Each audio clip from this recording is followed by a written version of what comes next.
रेणुका की शादी कुछ ही दिनों पहले शास्त्री नगर में हुई थी। रेणुका बहुत ही आलसी लड़की थी। वो दिन भर बेड पर सोती रहती या फिर मैगजीन पढ़ती रहती और घर के काम भी धीरे धीरे ही करती। एक दिन उसकी सास उसके पास आती है। बहू, आज बेसन का चिला बना दे, बड़ा मन कर रहा है। हाँ मम्मी जी, बनाती हूँ थोड़ी देर में। थोड़ी देर में? अरे थोड़ी देर में तो रात के खाने का वक्त हो जाएगा बहू। अच्छा मम्मी जी, तो फिर आप रात का खाना ही खा लीजिएगा ना।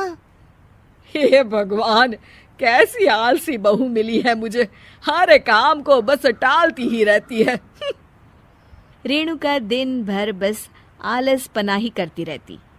एक बार रात के खाने पर सब बैठे हैं तो रेणुका का पति कहता है, अरे ये क्या, आज फिर से करेला?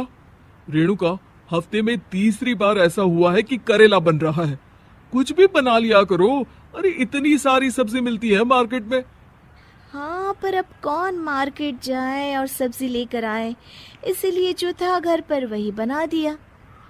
बहू, फ्रिज खोल कर देखती तो पता चलता कि सारी सब्जियां रखी होती है, पर तुम्हारा आलसपन खत्म हो तो तुम्हारी नजर जाए ना।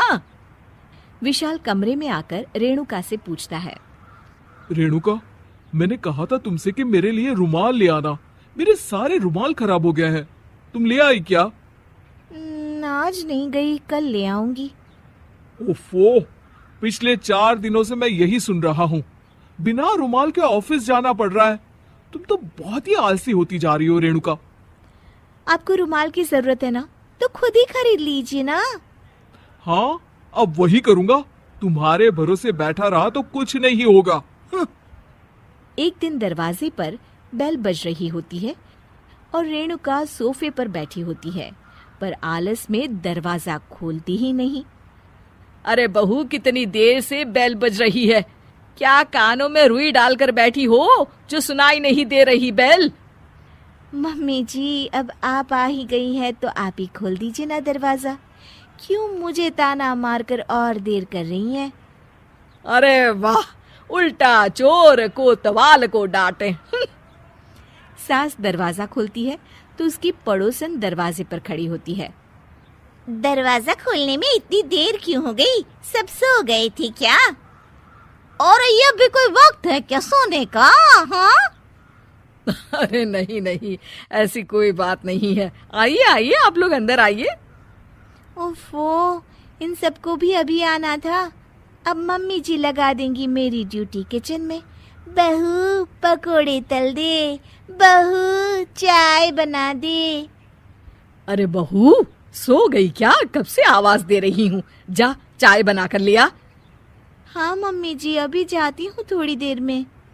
सास रेणुका को आंख दिखाती है। मतलब थोड़ी ही देर लगेगी चाय बनाने में, अभी ले आती हूँ, बस झटपट। रेणुका रसोई में जाती है और इसी आलसीपन में वो चीनी की जगह नमक डाल देती है। जैसे ही सब चाय का घूंट भरते हैं, चाय थूक देते हैं।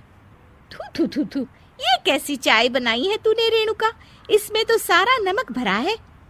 हाँ, और ये पकोड़े, इसमें इतनी मिर्च है कि मेरी तो हालत ही खराब हो गई खाकर।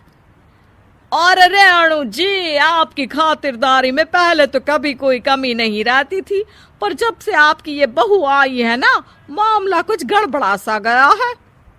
हाँ हाँ, जहाँ आप इतनी एक्टिव है, वहीं आपकी बहू एकदम आलसी, एकदम राम मिलाई जोड़ी लगती है।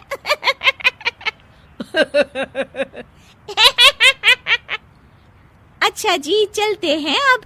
नमक वाली चाय पिलाने के लिए बहुत बहुत शुक्रिया। सब वहां से चले जाते हैं। अरे तूने तो मेरी नाक ही कटा दी बहू। वे लोग क्या सोच रहे होंगे मेरे बारे में? मम्मी जी, मैंने तो शक्कर ही डाली थी, पता नहीं नमक कैसे बन गई शक्कर।